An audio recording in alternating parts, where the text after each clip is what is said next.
Hello good morning students. आज हम लिंग संलग्न वंशागति के एग्जाम्पल्स पढ़ेंगे। पिछले वीडियो में हम लोगों ने लिंग संलग्न को समझा था, क्या होता है, लिंग संलग्न से क्या तात्पर्य होता है। तो सीधी सी बात है कि लिंग के साथ जुड़े हुए या लिंग के ऊपर उपस्थित लक्षण लिंग संलग्न लक्षण कहलाते हैं। और इसी से संबंधित वंशागति के उदाहरण बहुत पूछे जाते हैं। तो सबसे पहला है वर्णांधता। वर्णांधता के बारे में जानते हैं, क्या होता है। इंग्लिश में इसको कलर ब्लाइंडनेस कहा जाता है। कलर से समझ में आ रहा है कि रंग से संबंधित होगा। तो वर्णांधता रोग जब लिंग संलग्न रोग है, अगर वर्णांधता से कोई व्यक्ति पीड़ित होता है तो वो लाल और हरे रंग में अंतर नहीं कर पाता है। एक क्वेश्चन बनता है हमारी परीक्षा में कि रेलवे ड्राइवर वर्णांध व्यक्ति क्यों नहीं नियुक्त किए जाते हैं। तो सीधा सा जवाब, क्योंकि वो लाल और हरे रंग में भेद नहीं कर पाते हैं। और अब ये समझना है कि ये होता कैसे है। जीन एक्स गुणसूत्र पर अप्रभावी होता है, यानी जो वर्णांधता का लिंग संलग्न लक्षण है वो हमारे क्रोमोसोम्स यानी गुणसूत्र एक्स पर उपस्थित होता है। और एक्स पर उपस्थित होने के कारण ये जो रोग है पुरुषों में होता है, क्योंकि पुरुषों के जो क्रोमोसोम्स होते हैं वो हम पिछले वीडियो में भी बताया था कि एक्स वाई होते हैं, जिसमें से इसके एक्स आने के कारण यानी पुरुष का लक्षण निर्धारित होता है। और जब एक्स पर ही लिंग संलग्न कोई रोग होगा तो ये पुरुषों में ही होता है। और जो स्त्रियां होती हैं वो वाहक, वाहक से तात्पर्य है ले जाने का कार्य करती हैं, यानी स्त्रियां अगली पीढ़ी में ले जाएंगी, परंतु इस रोग से ग्रसित नहीं होती हैं। परंतु दूसरी कंडीशन कि जब स्त्रियां ग्रसित होंगी तब क्या होगा कि स्त्रियों का क्रोमोसोम्स हम XX पढ़ करके आए हैं, जिसमें अगर स्त्रियां ग्रसित होंगी तो इनके दोनों जीन्स अप्रभावी होंगे, यानी अपने को व्यक्त नहीं कर पा रहे होंगे, ऐसे होंगे, यानी दोनों पे सी आया होगा। सी से तात्पर्य कलर ब्लाइंडनेस। इसलिए स्त्रियां वाहक का कार्य करती हैं और पुरुष वर्णांधता से ग्रसित होते हैं। और एक उदाहरण लिया है, इस प्रकार से कई उदाहरण बन सकते हैं कि एक वर्णांध स्त्री का विवाह एक सामान्य पुरुष से कराया जाता है, तब उससे उत्पन्न संतानों में क्या स्थिति आती है। तो देखिए इस स्ट्रक्चर्स के माध्यम से समझते हैं, यानी पुन्नेट के चेकर बोर्ड द्वारा समझते हैं कि एक वर्णांध स्त्री जिसके क्रोमोसोम्स XX, स्त्री के क्रोमोसोम्स XX पीछे पढ़ा है और C वर्णांध है, यानी कि ये स्त्री जो है वर्णांधता से ग्रसित है। और कब ग्रसित है, जब दोनों इसके क्रोमोसोम्स पर वर्णांधता के लक्षण पहले से संलग्न है, यानी उपस्थित हैं।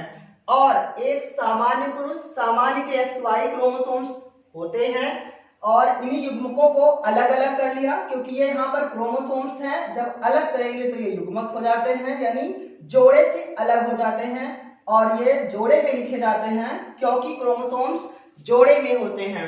इस प्रकार दोनों का जब क्रॉस कराया तो पहली पीढ़ी में X कलर ब्लाइंडनेस X और दूसरे में X कलर ब्लाइंडनेस X। इस प्रकार से ये संरचना बनती है, जिससे हम समझ रहे हैं कि दो X क्रोमोसोम्स यानी गुणसूत्र पर, एक गुणसूत्र पर संलग्न लक्षण कलर ब्लाइंडनेस यानी वर्णांधता का आया है, जिसके कारण क्या हुआ, पुत्रियां उत्पन्न हुई, जो वो भी कैसी हुई, वाहक।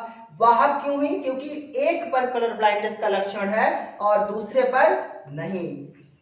इसी प्रकार XY क्रोमोसोम्स आया, XY से हमें समझ में आता है कि उत्पन्न होने वाली संतान पुत्र होगी और पुत्र वर्णांध होंगे, यानी वर्णांधता के रोग से ग्रसित होंगे, क्योंकि पुत्र में X लक्षण पर कलर ब्लाइंडनेस है और पुरुष का जो X है वो उसमें पुत्र जैसे यानी पुरुष जैसे लक्षण विकसित करने के लिए उत्पन्न हुआ है या प्रेरित करता है, यानी X के कारण ही संतान का निर्धारण पुत्र हुआ है, अर्थात ये जो एक्स लक्षण है ये माता से आया है और माता से आने के कारण पुत्र जो होंगे वो वर्णांध होंगे या वर्णांधता से ग्रसित होंगे। इस प्रकार ये वर्णांधता समाप्त हुआ। दूसरा लिंग संलग्न का जो उदाहरण है हीमोफीलिया। हीमोफीलिया क्या होता है, जैसा यहाँ पे लिखा हुआ है, हीमोफीलिया और ब्लीडर्स डिजीज, यानी ब्लीडर्स ब्लड से संबंधित बीमारी या रोग। तो हीमोफीलिया में क्या होता है, रक्त का थक्का नहीं बनता है, यानी सामान्य मनुष्य में 2 से 5 मिनट में रक्त का थक्का बन जाता है, परंतु जो व्यक्ति लिंग संलग्न हीमोफीलिया से ग्रसित होगा उसका रक्त का थक्का नहीं बनता है और निरंतर रक्त बहने के कारण अंततः उसकी मृत्यु हो जाती है।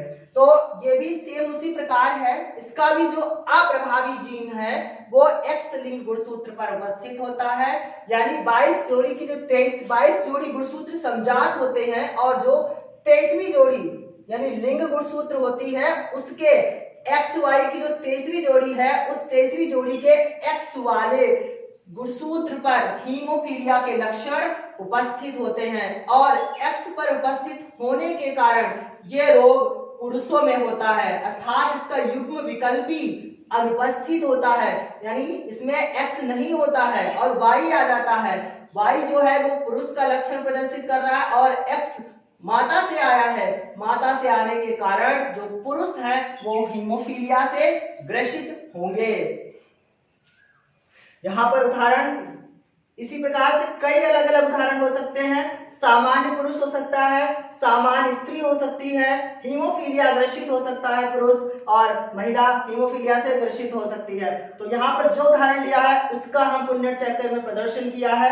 उदाहरण है हीमोफीलिया ग्रसित पुरुष का विवाह एक वाहक स्त्री से कराया जाता है तो उससे उत्पन्न संतानों में क्या स्थिति होगी वो हम इस पुण्य चैप्टर में देखते हैं।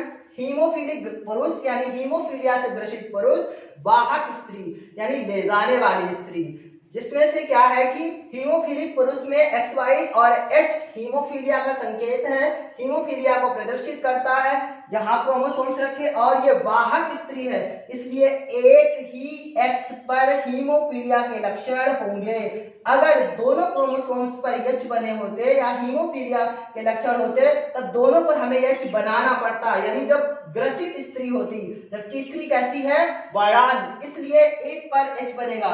आप दोनों को पुन्नेट चेकर बोर्ड द्वारा संकरण कराएंगे, इस प्रकार आ जाएगा XH X Y और XH और XH और दूसरे चौथे में आएगा XH और XY। इस प्रकार हमें ये 4 संतति प्राप्त हुई, जिसमें से क्या हुआ XH यानी एक के ऊपर H है, इसलिए जो संतान उत्पन्न हुई, पुत्री उत्पन्न हुई क्योंकि XX है और एक पर H है, इसलिए पुत्री वाहक हुई यानी अगली पीढ़ी में ले जाने का काम करेगी। दूसरा यानी XY क्रोमोसोम्स आया और वो XY पर कोई भी लक्षण नहीं है, इसलिए पुत्र जो उत्पन्न हुआ वो सामान्य उत्पन्न हुआ। और चौथा देखते हैं, चौथी संतान में XXI और दोनों पर X के लक्षण उपस्थित हैं यानी हीमोफीलिया के, तो जो संतान आई वो हीमोफीलिया से ग्रसित पुत्री हुई और एक क्रोमोसोम्स पर H आया और दूसरा सामान Y है, एक पर यानी H आने के कारण, क्योंकि इसका यही कारण है इसलिए हीमोफीलिया से ग्रसित पुत्र हो गया। तो हम इस प्रकार कह सकते हैं कि जो एक हीमोफीलिया से ग्रसित पुरुष का विवाह एक वाहक स्त्री से कराने पर उत्पन्न संतानों में 50% वाहक पुत्री, 50% सामान्य पुत्र, 50% हीमोफीलिया से ग्रसित पुत्री और 50% हीमोफीलिया से ग्रसित पुत्र प्राप्त हुए। इस प्रकार ये दोनों उदाहरण समाप्त हुए। आप इसको पढ़िए, समझिए और लिखिए।